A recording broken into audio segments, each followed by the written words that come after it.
नमस्कार। अमृत from I house. आपके साथ ये काफ़ी वीडियोस लेके आता रहता हूँ प्रॉपर्टी रिलेटेड। आज आपके सामने मैंने मिस्टर कपूर को लेके आया हूँ, संदीप कपूर को लेके आया हूँ। अ, हमारे यहाँ पर जो गुड़गांव में फ्लोर्स को लेके जो भी डीटीसीपी का एक्शन है, उसकी प्लानिंग हुई थी, आगे क्या स्टेजेस है, उसके लिए इनकी राय जानना चाहता हूँ, क्योंकि इस फील्ड में काफ़ी सालों से काम कर रहे हैं और दिग्गज माने जाते हैं। अभी मैं कपूर जी से रिक्वेस्ट करूंगा कि इस बारे में अपने विचार प्रकट करें। कपूर जी। थैंक यू अमृत, आपने मुझे बुलाया और इस मुद्दा को मेरे सामने रखा कि मैं इसके बारे में कुछ कहूँ आपसे।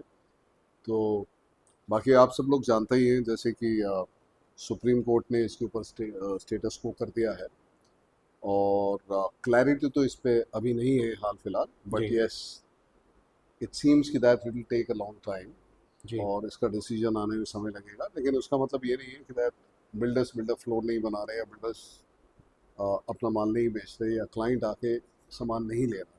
वो जी। सारी प्रोसेसेस जो हैं वो चल रही हैं। हम्म। जहाँ तक इसके इंसेप्शन का सवाल है, कहाँ से मुद्दा शुरू हुआ, तो वो बड़ा लंबा है। उसको शॉर्टन करने के लिए मैं इतना बता दूं कि दैट हाई कोर्ट ने डीटीसीपी को नोटिफाई किया था कि आपने इसके ऊपर एक्शन लेने हैं कि जी। अगर कहीं पर असंवैधानिक रूप से या इलीगल कंस्ट्रक्शन हो रही है तो उसको वो देखें और उसके ऊपर एक्शन लें। जी। लेकिन इसके ऊपर एक मुद्दा ये भी खड़ा होता है कि जो क्लाइंट जिसने बिल्डर फ्लोर खरीदा है, जी। उसने ओसी देखा। ओसी के बिल्कुल। बिना हमारे यहाँ पर रजिस्ट्रेशन हो नहीं सकती। बिल्कुल ठीक है। उसने रजिस्ट्रेशन कराई और उसके बाद उसने अपना स्टैम्प ड्यूटी भी दी और हम्म। अब वो उस फ्लोर में रह रहा है और आज बोला जा रहा है कि इस फ्लोर में इलीगल कंस्ट्रक्शन है। हम्म। तो ये पूरा हक बनता है उस क्लाइंट का कि वो कोर्ट में जाके ये बोले कि मैंने जो लिया वो सब लीगल लिया है, बिल्कुल मुझे ठीक। लीगल इलीगल का पता ही नहीं है। हम्म। क्योंकि आपने ओसी दी है, डीटीसीपी ने ओसी दी है और उसके बाद आपने मेरे से स्टैम्प ड्यूटी दी है, आपने बोला है कि ये सब कुछ लीगल है, तो मैंने वो खरीदा है, मैं वहाँ रह रहा हूँ। जी। So why am I being penalized? जी। सबसे बड़ा क्वेश्चन यहाँ पर ये खड़ा होता है, जिसकी वजह से दिस केस टुडे सब जुडिस हम्म। एंड सुप्रीम कोर्ट ने जो ऑर्डर दिया वो आपके सामने, इट्स अ स्टेटस को। क्या आपको ऐसा नहीं लगता कि डीटीसीपी उसमें रिप्लाई अपना कर सकती है कोर्ट में कि भाई हमने तो इनको दिया था, रजिस्ट्रेशन किया, कीपिंग इन माइंड कि हमने जो ओसी इनका इशू किया, या हमने आर्किटेक्ट्स को ऑथराइज किया कि इनका ओसी आप इशू करो, तो कहीं आर्किटेक्ट्स ने उनके साथ में मिलकर कुछ हेल्प किया? देखिए, as a client, as a buyer, मैं बात कर रहा हूँ कि हम्म। जो भी कुछ डीटीसीपी सोचे या कोई भी सोचे, बट पॉइंट इज, मैंने ओसी देखकर, हम्म। उसकी अप्रूवल देखकर मैंने वो चीज़ खरीदी। हम्म। उसके बाद स्टैम्प ड्यूटी दी। जी हाँ। Now since the government was involve in the whole process hmm. From the OC and to the point of stamp duty collection, जी। when I have given everything, why am I being penalized? My question remains the same. Whomsoever has done whatever they have done, I'm not concerned with that. I am no authority to identify कि ये legal है, illegal है, क्या है, क्या नहीं। तो आपका क्या सोचना है इसमें कि इसमें कहीं बिल्डर फॉल्ट पर है?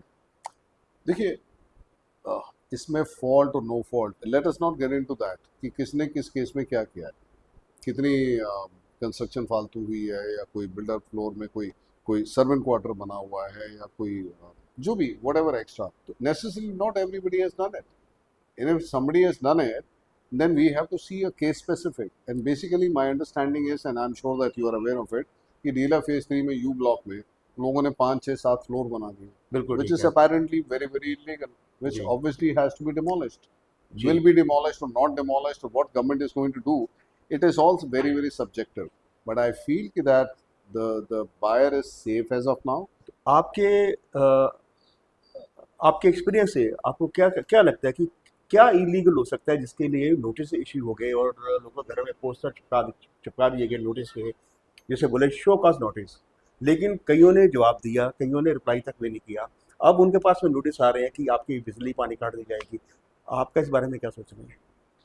देखिए, अमृत, इसके बारे में बड़े क्लियरली बोलूँगा कि that the case is sub judice, so they will take the call. मेरी सोच, आपकी सोच शायद उतना मैटर ना करे, लेकिन मेरा ये मानना है कि एक तरफ कोर्ट ने बोला कि डीटीसीपी इसके ऊपर एक्शन ले, दूसरी तरफ सीनियर कोर्ट ने बोला कि इसके ऊपर डिमोलिशन नहीं हो सकती, अभी रोका जाए, जी। Let us inquire into it, hmm. you know. So everything is going to be taken care well by the court, and I'm sure they are looking into this aspect of कि इसके ऊपर क्या होना चाहिए. Court is directing DTCP as well as other authorities and government bodies to get involved and to inquire about it. So we ji. can't say much about it, but they are very concerned कि जिन लोगों ने पैसा दिया है, government को दिया है जी। और उसी देखने के बाद लिया है, तो उनके साथ अन्याय नहीं होना चाहिए. जी। तो क्या आपको क्या लगता है ये मामला कितना लड़ सकता है? मैं तो मेरे अंदाज में मार्केट में मैंने बिल्डर से बात की, काफ़ी से मैंने पूछा उनका सोचना क्या है, तो उनके हिसाब से ये कि एक बार सुप्रीम कोर्ट चला गया तो 3-4 साल तो ये मामला लटक गया। आपका क्या विचार है? देखिए, कोर्ट के ऊपर मेरी ऐसी कोई एक्सपर्टीज़ है नहीं कि वहाँ पे साल लगेंगे या 4 साल लगेंगे, लेकिन क्योंकि ये इसके अंदर लोगों की involvement, number of people involve are too many, उसमें डीटीसीपी भी इन्वॉल्व है, उसमें other agencies are involve, and by far at large जिन जो बायर्स हैं, जो रेजिडेंट्स हैं, जो रह रहे हैं, जी। बहुत सारे umpteen number of people are involved. So I don't think it is going to take very long. They will taking the court will be taking a serious view of this, and they will surely take a call on this at the earliest possible. जी, तो आपको लगता है कि market में अभी जो client जो है वो प्रॉपर्टी देने में खास करके डीएलएफ 1 2 3 4 5 इसमें इंटरेस्टेड नहीं है, या वो कहीं ना कहीं डर रहा है कि मैंने प्रॉपर्टी फाइंड कर दी, पैसे दे दिए, तो कल को मेरी प्रॉपर्टी में कुछ प्रॉब्लम आएगा तो मेरा पैसा ब्लॉक हो जाएगा, मेरा पैसा फंस जाएगा। अमृत, इसके ऊपर मैं इतना और कहना चाहूँगा कि आज से पहले भी बिल्डर फ्लोर बनते थे. बिल्कुल ठीक बात आपका। अब 4 फ्लोर बन रहे हैं, पहले 2.5 फ्लोर बना जी। करते थे, फिर 3 हुए थे, जी। जी। whatever XYZ. So हमेशा ही कुछ ना कुछ चीज़ें तो नोटिस में आती रही. लोगों ने थोड़ा बहुत इलीगल बनाया, जैसे भी किया, all those things were going on. Ji. But since this has all happened now again, so it is nothing new. It is nothing new. तो क्या आपको लगता नहीं है कि बायर शायद इसलिए कतरा रहा है प्रॉपर्टी फाइनल करने के लिए? I don't think so. I don't think so. Buyer is little concerned, hmm. but वो आज से 10 साल पहले भी वो खरीदते थे और आज भी खरीदते हैं, और उन्हें पता है कि that government is on their side. They will not take an action which is undue. Ji. They will surely be very realistic about it. तो उसके वो कोई हल निकालेंगे, और मुझे लगता नहीं कि क्लाइंट को इससे कुछ घबराने की या डरने की जरूरत है. जिन्होंने ले लिया है और जो लेने वाले भी हैं वो भी, क्योंकि जी। बिल्डर आज भी काम कर रहा है, वो बना रहा है. जी। जी। I'm sure they must be making it all legal. Otherwise, illegal construction people would not like to do it. So all these people, those who are making it, are making it. Ji. Ji.